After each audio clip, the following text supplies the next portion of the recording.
Bismillahirrahmanirrahim. Assalamualaikum warahmatullahi wabarakatuh. Alhamdulillah ya Allah wa salamun alaika ya Rasulullah. Ya nabda hadza iltiqa al-mubarakah bi qira'atil Fatihah. Mari kita awali perbuatan bersurat Fatihah. Semoga Allah senantiasa memberkahi kita dalam memahami wal belajar mata kuliah agama dan juga mata kuliah yang lainnya di sini tersebut. Lahazimiyah al-Fatihah. Ya kan. Corona walidaina amin. Baik, mahasiswa P2K IBM Asmi semester 1 rahmatullah subhanahu wa ta'ala. Materi kita pada pertemuan hari ini adalah tentang Islam dan kehidupan bermasyarakat. Ternyata Islam itu adalah agama yang komprehensif dan sudah membahas bagaimana tata cara berhubungan bukan hanya hablum minallah pada Allah, tapi hablum minannas pada manusia di sini. Islam itu ternyata lebih mengedepankan kita beribadah sosial. Ibadah sosial itu adalah ibadah ketika kita bagaimana kita bisa membantu orang lain kesulitan. Jika kalian sholat, Allahu Akbar, Allahu Akbar, kita ke atas. Hubungannya vertikal pada Allah. Fokus. Allah Maha Besar, Allahu Akbar, Allah Maha Besar. Yang besar hanya Allah, yang lain kecil. Tugas kuliah belum selesai, itu kecil. Kamu belum administrasi buat ujian, itu kecil. Atau mungkin gaji kamu dipotong karena kamu jarang masuk, itu kecil. Yang besar hanya Allah. Tapi ketika kamu sudah selesai sholat, Assalamualaikum warahmatullahi wabarakatuh. Assalamualaikum warahmatullahi wabarakatuh. Kalian harus mengucapkan salam, dan salam itu dengan isyarat tengok ke kanan dan tengok ke kiri. Apa artinya? Setelah kamu ibadah fokus pada Allah, maka yang kedua adalah kamu fokus juga untuk melihat kanan kiri kamu. Apakah ada saudara kamu yang belum makan? Apakah ada saudara kamu yang memang belum membeli baju baru, seragam baru untuk dia sekolah? Apakah tetangga kamu yang belum beli pensil dan pulpen, alat-alat sekolah? Itu tugas kamu untuk menolong dia. Sehingga ini disebut dengan agama mahdoh. Sekarang itu ibadah mahdoh. Ibadah mahdoh itu ibadah khusus kepada Allah. Kemudian ibadah ghairu mahdoh, ibadah pada sesama. Pak, saya nggak punya uang. Saya nggak punya materi untuk membantu orang-orang yang kesulitan. Oke. Kamu masih bisa membantu mereka dengan cara apa? Dengan cara kamu cukup memberikan waktu buat mereka. Contoh, teman kamu lagi pusing, di kantornya bete, di kampusnya bete, di rumahnya bete, pengen curhat, jangan teman curhat, lalu ketemu kamu, dan kita waktu, saya mau curhat dong, kamu nggak mau waktu buat gua, misalnya gitu. Lalu kamu mengiyakan, ya oke deh boleh. Nah setelah itu kamu mendengarkan keluh kesah dia kepada kamu, sedangkan langsung kamu udah masuk ibadah ghairu mahdoh di situ. Kamu sudah menolong mereka yang memang butuh orang untuk mendengarkan keluh kesahnya. Ini kita masuk ibadah ghairu mahdoh. Baik, untuk penjelasan sini saya akan tampilkan share screen.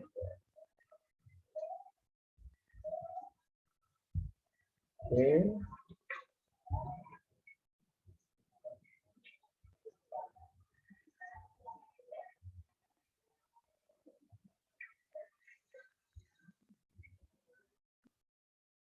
Sebentar ya, masih dalam tahap proses.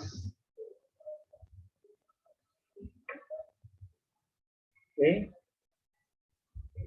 Sudah.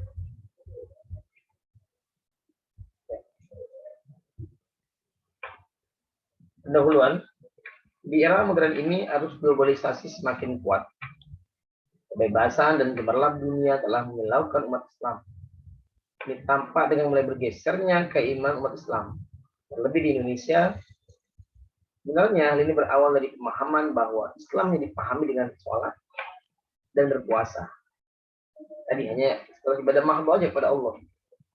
Tapi kenyataan tidak demikian. Karena Islam itu mencakup seluruh aspek kehidupan. Ibadah dalam Islam tidak boleh diartikan sebagai sesuatu yang bersifat sempit.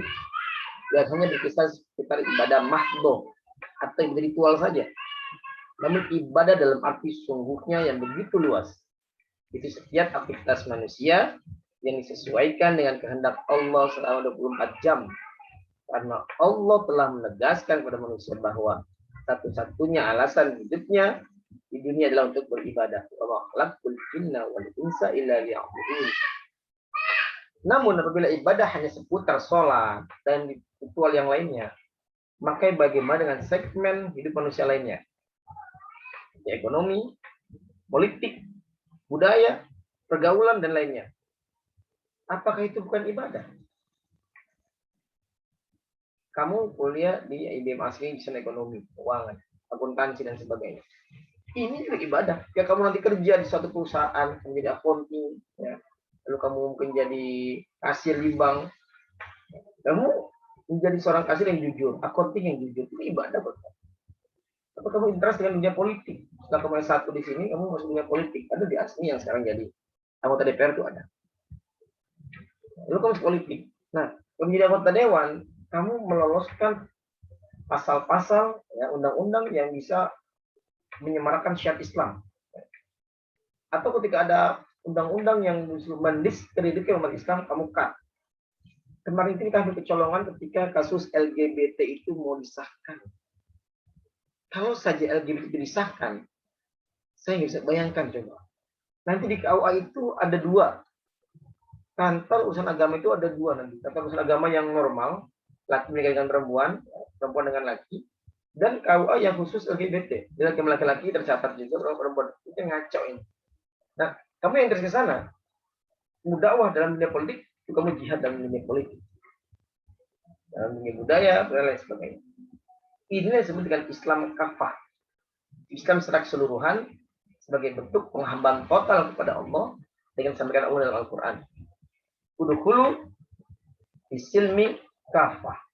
Masuklah ke dalam Islam secara keseluruhan, secara sempurna. Islam menyeluruh. Saya yang memang fak tentang agama, saya dakwah dengan bidang agama saya. Dan bidang pendidikan yang memang jadi background saya. Kamu yang punya keahlian dalam bidang ekonomi, akuntansi, keuangan, silakan dakwah.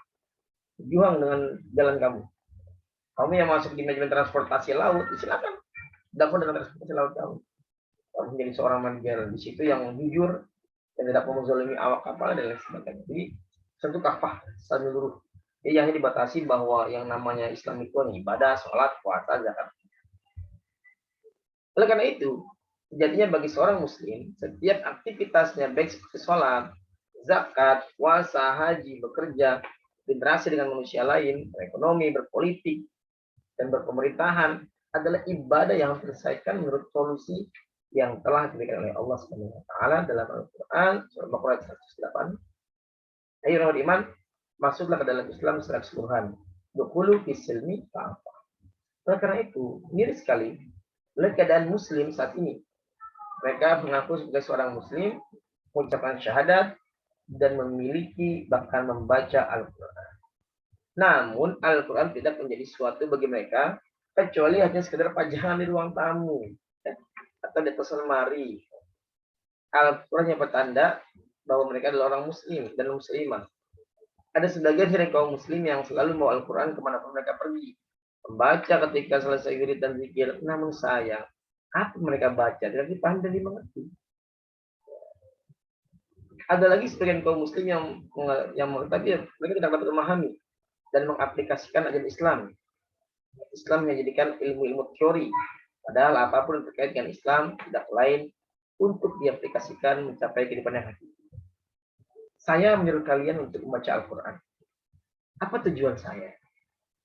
Tujuan saya adalah agar saya menanamkan rasa cinta kamu terhadap sumber ajaran dari agama Islam yang menjadi agama kita semua. Pak, saya nggak paham.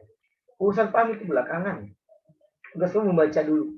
Baca dulu Qurannya. Nanti pemahaman itu akan Allah berikan dengan cara Allah yang berbeda-beda.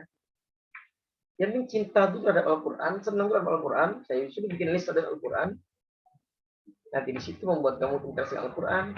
Nanti pemahaman itu akan mengikuti seiring dengan. Kamu lagi baca Al-Quran ya? Misalnya. Ya, kamu nggak paham niatnya apa. Tiba-tiba setelah kamu pulang dari kantor, kamu mampir tuh sholat maghrib. Setelah kamu sholat maghrib di situ ada kajian Al-Quran nih, kajian tafsir Quran. Setelah kajian, ternyata ayat yang dibahas adalah ayat yang tadi kamu baca. Itu harus seperti itu. Kalau kamu di nonton TV, di BTM TV iseng gitu, tiba-tiba Ustadznya membahas satu ayat yang sedang kamu bahas di sini. Berkulu bisil mikafah misalnya. Jadi maksud saya, silakan dibaca dulu Qurannya. Silakan dibaca dulu. Saya motivasi kepada kalian, kalau kalian dapat nilai yang baik, kamu bisa menghatamkan Quran dari sejak kita buku kuliah sampai tinggal 4 pertemuan lagi ini, saya akan beri kamu nilai yang bagus ya. Untuk motivasi kamu. Lupa masuk kita baca Quran aja buat motivasi nilai, nggak apa-apa. Emang pertama harus dikasih stimulus dulu, dikasih rangsangan dulu. Nanti kalau kamu sudah merasakan khulwatul Quran, manisnya baca Al-Quran, nikmatnya baca Al-Quran, tanpa saya kasih nilai, kamu sudah selalu baca Al-Quran. Itu harapan saya. Ini yang kedua, Al-Quran sebagai benteng batinnya buat kamu. Ya kamu sudah pada kerja ya, kehidupan kerja kamu, ya tiba-tiba biasalah di dunia kerja kan ada uang-uang yang tidak yang syubhat lah ya, nggak jelas kehalalannya. Kalau kamu nggak punya benteng batinnya, wah ini rezeki anak soleh, main ambil aja. Tapi kalau kamu ada Al-Quran di situ, mau ambil oh yang bukan hak saya, ini mungkin hak yang lain. Gak mau kamu ambil, uang haram, uang syubhat nggak mau kamu ambil. Kenapa? Benteng Quran kamu. Kalau misalnya kamu sekarang sudah dewasa lah, sudah paham ya, usia-usia 20 pasti udah usia mau menikah. Tiba-tiba kamu diajak hangout oleh pasangan kamu. Ya biasalah, nonton malam minggu. Ya, kamu jadi yang midnight, tengah malam, tengah malam, nggak cukup sampai di situ nyari ya tempat duduk yang paling pojok atas yang gelap gitu ya. Filmnya kemana, kamu ya kemana. Kalau kamu punya Al-Quran, membaca Al-Quran, itu akan menjadi bentengan. Ya, kamu mau hal yang nggak di luar syariat Islam, jangan. Kita belum halal nanti saja. Ini maksud saya. Jadi kalau Al-Qurannya dibaca dulu, nanti akan timbul rasa cinta. Ini gimana bisa memahami Al-Quran kalau dibaca aja enggak? Gimana mau cinta sama Al-Quran kalau dibaca enggak? Jadi saya minta Qurannya dibaca dulu. Dan kalau nanti kamu paham dengan cara Allah, Quran akan menjadi the way of life buat kamu. Next. Begitulah kondisi masyarakat sekarang. Penerapan Islam hanya sebagian saja. Tentu, jika yang dilaksanakan hanya sebagian, keindahan dari Islam itu akan sempurna pada zaman keemasan Islam, di mana kedamaian dan kesejahteraan senantiasa tercipta selama berabad-abad. Penerapan Islam dalam kehidupan masyarakat. Dalam kehidupan ini, sebagai umat Islam, kita diwajibkan untuk hidup secara Islami, di mana segala hal dalam kehidupan harus dijalankan sesuai dengan ketentuan Allah Subhanahu wa taala. Di sini setiap muslim harus berusaha mewujudkannya dengan cara meniatkan segala hal yang dilakukannya adalah bagian dari ibadah. Kamu kuliah pun ini ibadah. Kamu kerja pun itu ibadah. Jadi yang namanya ibadah itu gak cuma sebatas sholat. Apapun perbuatan kita yang baik itu ibadah.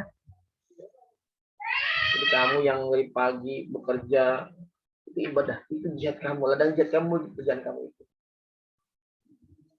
Dan kamu kuliah itu kamu ibadah dan jihad juga.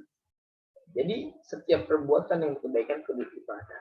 Termasuk ketika kamu membayar administrasi untuk sebagai syarat mengikuti UTS, kalau kamu niatkan sedekah itu pahala buat kamu. Kalau kamu hanya niatkan sebatas menggugurkan kewajiban sebagai mahasiswa untuk membayar UTS sebagai syarat, sudah berarti itu aja. Tapi kalau kamu niatkan ya Allah, saya niat bayar ini membayar registrasi UTS sekaligus sedekah untuk saya dan juga untuk kampus saya. Pahala luar biasa. Luar biasa itu pahalanya. Baik. Syariat Islam mengatur seluruh pola perilaku manusia dalam segala aspek kehidupannya. Akidah, ibadah, syariah, dalam arti khusus, muamalah maupun siasat syariat Islam merupakan rahmat bagi seluruh alam, rahmatan lil alamin. Untuk itu harus diterapkan agar rahmat tersebut dapat dinikmati oleh seluruh umat manusia di dalam sekitarnya.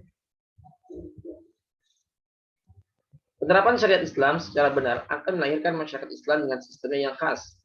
Menurut Said Qutb, alasan utama yang menyebabkan tersendirinya masyarakat Islam dan sistem yang khas ialah pernyataan bahwa ia sebenarnya suatu masyarakat yang tercipta oleh syariat yang khas, yaitu ciptaan Allah sendiri.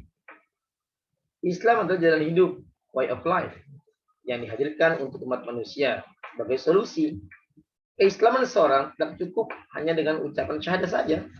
Asyhadu la ilaha illallah, asyhadu anna Muhammad rasulullah Islam. Oh tidak, ada proses yang lain lagi. Atau lebih luas dengan apa yang disebut dengan rukun Islam, rukun iman, dan ihsan. Islam harus diterima secara kafah atau totalitas, termasuk dalam menerapkan syariatnya. Tidak menerima sebagian ajaran Islam dan menolak sebagian yang lain karena tidak sesuai dengan tentuan Allah Subhanahu wa taala. Ini resmi mengerti bahwa Islam mencakup keseluruhan, termasuk dalam kehidupan sehari-hari. Segala perbuatan kita harus bersandar pada hukum-hukum Islam, baik dari hubungan kita dengan Allah, hablum minallah, dengan diri sendiri, dengan orang lain, hablum minannas. Hablum minallah. Hablum itu artinya hubungan atau tali. Ya, minallah dari Allah, hubungan itu kepada Allah Subhanahu wa taala. Manusia diciptakan Allah untuk mengabdi kepadanya. Allah memerintahkan manusia untuk menyembah hanya kepada Allah dan beribadah kepadanya. Ibadah dalam kaitan yang dipilih oleh Allah ada banyak. Salat, Al-Quran, puasa, haji, zakat, dan seterusnya. Contohnya adalah salat. Salat adalah satu ibadah wajib yang diperintahkan oleh Allah. Perintah salat disebutkan berkali-kali dalam Al-Quran. Mulai di surah Al-Baqarah ayat 3, 43, 45, 83, 110, 83, 77, 238, 277, 4 An-Nisa ayat 43, 102, 103, 92, dan sebagainya, dan masih banyak lagi. Kenapa kok ulang-ulang terus puasa? Karena memang betapa pentingnya ibadah sholat ini. Kamu hafaz Al-Fatihah. Iyyaka na'budu wa iyyaka nasta'in. Hanya kepada Allah kami menyembah dan hanya kepada Allah kami minta pertolongan. Allah menyebut kata na'budu dulu, baru nasta'in. Allah minta menyembah dulu, ibadah dulu dibenerin, baru minta tolong. Nasta'in itu minta tolong. Ya, jadi dengan didahulukannya kalimat ibadah dibandingkan dengan minta tolong, berarti apa? Ketika kamu banyak sekali permohonan, ya Allah panjangkan umur saya, sehatkan badan saya, mudahkan segala urusan saya, berikan saya jodoh ya yang bisa mendukung saya jodoh dunia akhirat, berikan saya pekerjaan dengan karir itu, saya bisa mendakwah dengan lain, dikasih ilmu yang manfaat, nilai yang baik di kampus, banyak permohonan kamu, tapi subuh kamu kesiangan, zuhur kamu kerepotan, asar kamu di perjalanan, maghrib kamu kecapean, isya kamu ketiduran. Gimana mau dikabulin oleh Allah kalau begitu? Ya. Ibadahnya juga belentang-belentong. Nah, ini saya. Inilah kenapa Allah itu mengulang-ulang perintah sholat. 2, 4, 4, 3, 4. Ini menelpon Allah. Subuh 2 rakaat, zuhur 4 rakaat, asar 4 rakaat, maghrib 3 rakaat, isya 4 rakaat. 4, 4, 3, 4. Satu nomor gak kepencet sama kamu, gak bisa nyambung. Kamu hubungin saya, nomor handphone saya, tapi satu nomor gak kepencet, ya sudah gak nyambung. Demikian ketika kamu banyak permohonan kepada Allah, sholat kamu masih banyak yang bolong-bolong. Ini PR. Saya harap setelah kita bicara agama ini tidak lagi bolong-bolong ya. Oke. Begitu pentingnya sholat, sehingga sholat adalah ibadah pertama yang diperiksa dalam perhitungan amal di akhirat dan menjadi tolak ukur seluruh amal ibadah lainnya. Begitu pentingnya sholat, maka ia disebutkan sebagai tiangnya agama. Siapa yang mendirikan sholat, maka dia telah menegakkan tiang agama. Sebaliknya, dia meninggalkan sholat berarti telah meruntuhkan tiang agama. Nanti di akhirat yang pertama kali dihisab adalah sholat kita.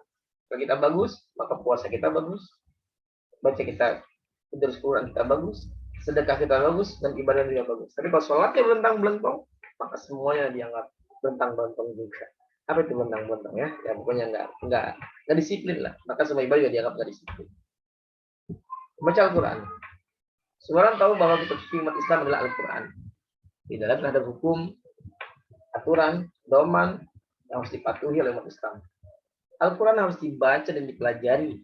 Ini dilaksanakan dan dijadikan acuan dalam kehidupan sehari-hari. Bila umat Islam selalu bersandar pada Al-Quran dan hadis, maka akan menjadi umat yang kuat. Oke. Ternyata dalam Al-Quran 14 abad yang lalu, sekarang sudah dibuktikan dengan teknologi yang luar biasa. Dan apa yang dikatakan itu benar. Ada seorang ilmuwan, ahli anatomi tubuh bernama Profesor Dr. Bucele di Prancis. Sekitar tahun 80 akhir, 90 awal itu. Dia minta izin kepada negara Mesir untuk meneliti jasad Fir'aun. Karena dia seorang ahli anatomi tubuh, ya, dia ingin meneliti jasad Fir'aun itu apa sih? Dan teliti sama beliau, dia kaget. Ternyata kadar garam yang ada dalam diri Fir'aun itu masih basah. Apa artinya? Hal ini menunjukkan bahwa seolah-olah Fir'aun itu baru mati kemarin sore.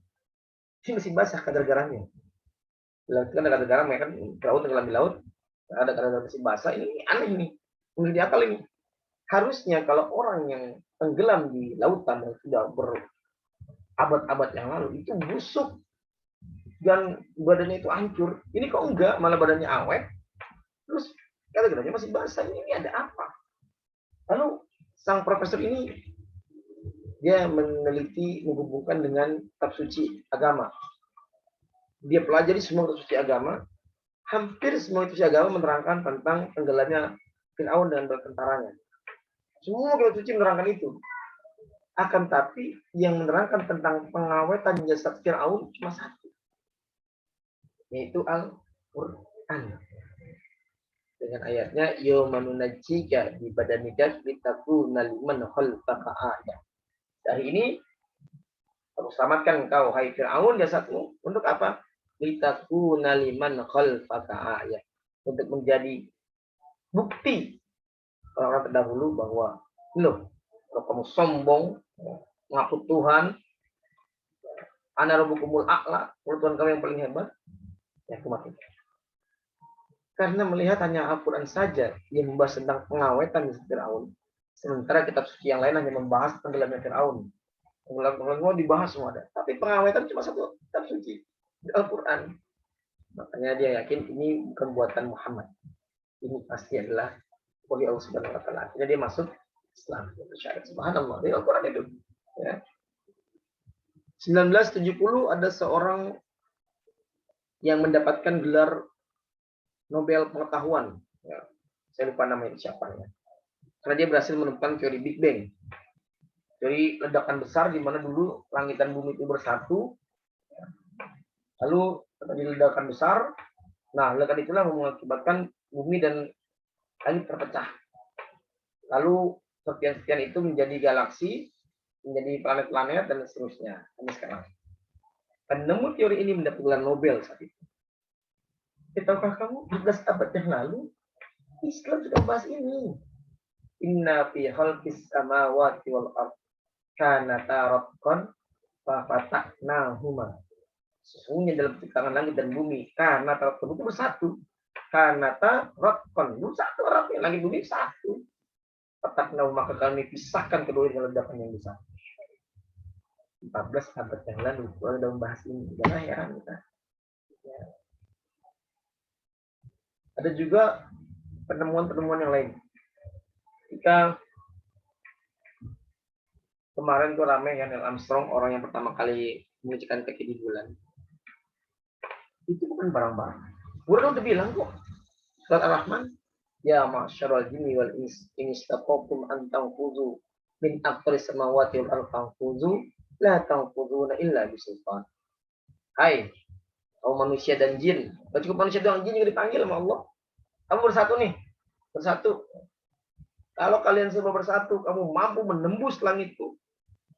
Atau kamu mampu juga menembus bumiku, silakan tembus. Allah menantang kita. Kumpulin tuh orang pintar dari bangsa jin dan bangsa manusia, kumpulin. Tembus ke langitku. Tembus semua. Lalu tembus ke bawah. Tembus ke bumi ke bawah. Apa kata Allah? La tanfuzuna illa bisultan. Kali-kali kamu akan bisa menembus itu semua kecuali dengan sultan. Tapi sultan ilmu pengetahuan. Kalau ada bahas ini, jadi orang berlomba-lomba ya, untuk bisa pergi ke bulan. Rusia sekarang sudah bikin program honeymoon to the moon. Ya, bulan madu di awan biru, tiada yang mengganggu. Bulan madu ke bulan itu belum ada. Mereka udah menciptakan itu. Cina, Jepang, Indonesia. Melihat bulan aja masih pada berantem. Melihat bulan masih pada berantem. Ini masih khilah apa enggak? Sementara negara lain udah berpikir bagaimana kita pergi ke bulan ya, whatever lah ya. Saya minta Qurannya dibaca ya. Oke, next. Ini yang penting juga bukan manusia dengan dirinya sendiri. Kamu berhubungan dengan diri kamu sendiri. Hal ini berkaitan dengan segala aktivitas dan tingkah laku setiap individu harus berdasarkan Islam. Dengan berpakaian, cara bersikap, dan sebagainya.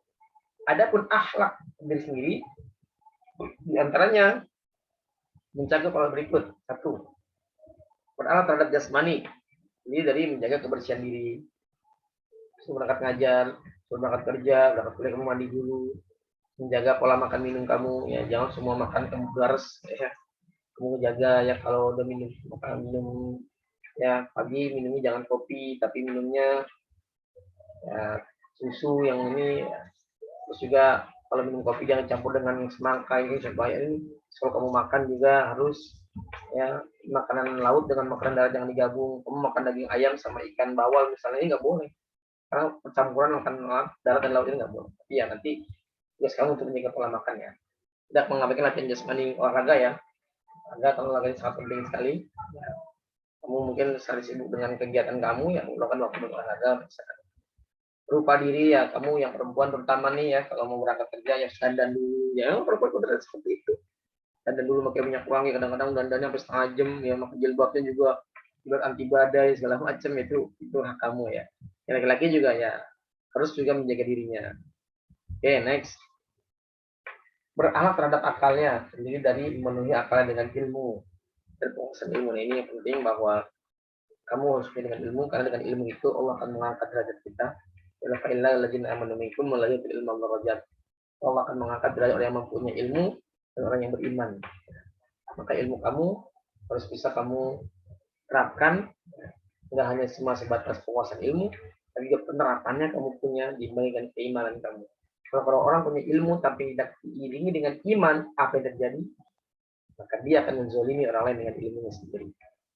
Berapa banyak anggota dewan yang terhormat, dia punya ilmu, tapi sayang ketika dia sudah duduk di sana, mereka masih korupsi, mereka masih mau memakan hak uang rakyat tadi.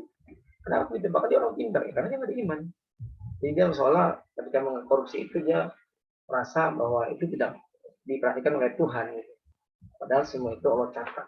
Firman itu ada catatan semua. Makanya kalau kita punya ilmu nggak punya iman, ya sudah, kita akan menzalimi orang dengan ilmu kita sendiri. Beralat terhadap jiwa. Kebersihan jiwa beda dengan kebersihan jasad. Ada beberapa cara membersihkan jiwa dari kotorannya. Kita bertaubat, bermuqarabah, bermuhasabah, bermujahadah, banyak ibadah, dan menghadiri majelis-majelis taklim yang bisa meningkatkan keimanan kalian. Sebelum dan nas yang ketiga, Allah memerintahkan manusia untuk saling menyayangi dan berbuat baik satu dengan yang lainnya. Allah mengatur masalah hubungan yang baik sama manusia, antara lain mendahulukan kepentingan orang lain. Surat Al-Baqarah ayat 17. Berbuat baik adalah merupakan sebaik-baik amalan. Surat Al-Imran ayat 92. Menyempurnakan takaran timbangan, tidak merugikan orang lain. Ini wailul mutaffifin ya, dan kamu timbangan. Dan mengurangi takaran atau timbangan termasuk korupsi kecil-kecilan. Jadi itu, dan kamu yang berdagang jangan memberatkan timbangan kamu. Ini korupsi kecilan kamu ya secara langsung. Berinfak atau membersihkan segala rezeki kepada orang lain. Tolong mengenai kasih sayang, dan masih banyak lagi. Ibadah sosial dengan orang lain itu sama mulianya dengan ibadah individual. Kamu sholat, kamu zakat, kamu puasa, tapi hubungan sosial kamu kurang, ini kurang sempurna juga. Atau kamu selalu bantuin orang, yang susah kamu bantuin, tapi kamu saatnya bentang-bentang nggak sama kamu. Ibadah individual dan sosial ini harus seiring. Ya ketika ibadah sosial udah kamu nggak melihat agama dia apa, rasnya apa, asal suku dari mana, itu udah nggak ada urusan. Kita orang tabrakan, dulu kamu buru-buru nolongin. Pokoknya dulu, Mas, ini orang udah bisa tabrakan nih, udah antara hidup dan mati. Mas agamanya Islam apa Kristen? Oh saya Islam, oh Islam. Islamnya NU apa Muhammadiyah? Oh, saya NU. Oh, NU Muhammad apa NU Gus Dur? Waduh, udah mati orang nih kalau kita dengerin. Gak usah lah pakai seperti itu ya. Udah. Gak usah lihat apapun rasnya, ya, apapun sukunya, apapun profesinya, itu tolong. Ya. Simbolnya adalah segala perbuatan baik kepada sesama manusia dan mungkin orang lain. Allah menolong dan kasih sayang memang diperintahkan oleh Allah kepada manusia. Artinya hubungan baik pada sesama manusia itu dalam rangka hubungan baik kepada Allah dan bersama perintah Allah. Dengan kata lain, hablum minan nas dalam rangka hablum minallah. Keduanya seiring seirama dan tidak untuk dipertemukan. Kesimpulan, penerapan Islam dalam kehidupan sehari-hari adalah penerapan yang kafah, menyeluruh. Di sini apapun yang dilakukan seorang muslim hendaknya berlandaskan ibadah atau niat semata-mata karena Allah. Nah, pada dasarnya hukum-hukum Islam telah mencakup semuanya dalam kehidupan, apalagi kehidupan individu dan masyarakat yang sangat kecil orientasinya. Bahkan urusan lebih besar seperti pemerintahan pun telah diatur dalam Islam. Saran, umat Islam hendaknya lebih mengenal Islam dengan sebenar-benarnya, tidak memandang ibadah dalam Islam hanya sebagai kultural, sholat dan puasa saja, tapi bisa meniatkan segala kegiatannya ini sebagai ibadah yang mampu berlaku baik. Yang kedua, semua umat Islam hendaknya saling mengingatkan untuk pentingnya aplikasi Islam secara kafah, serta mengenalkan bagaimana keindahan Islam ketika ia ditegakkan. Baik, demikianlah presentasi dari materi yang saya berikan pada hari ini. Pada rekan-rekan mahasiswa IBM ASMI, sekiranya ada pertanyaan terkait materi kita tentang Islam di kehidupan masyarakat yang membuat kamu masih belum paham sama secara kafah, bisa nanti menghubungi saya dengan secara individual, ya, atau mungkin nanti kamu bisa chat di kolom YouTube yang akan saya berikan. Sampai cukup. Bila di yang patah, jangan simpan dalam hati. Kalau ada kata-kata yang salah, jangan simpan dalam hati. Nak itik makan kritik, makannya di balik pintu. Wassalamualaikum warahmatullahi wabarakatuh.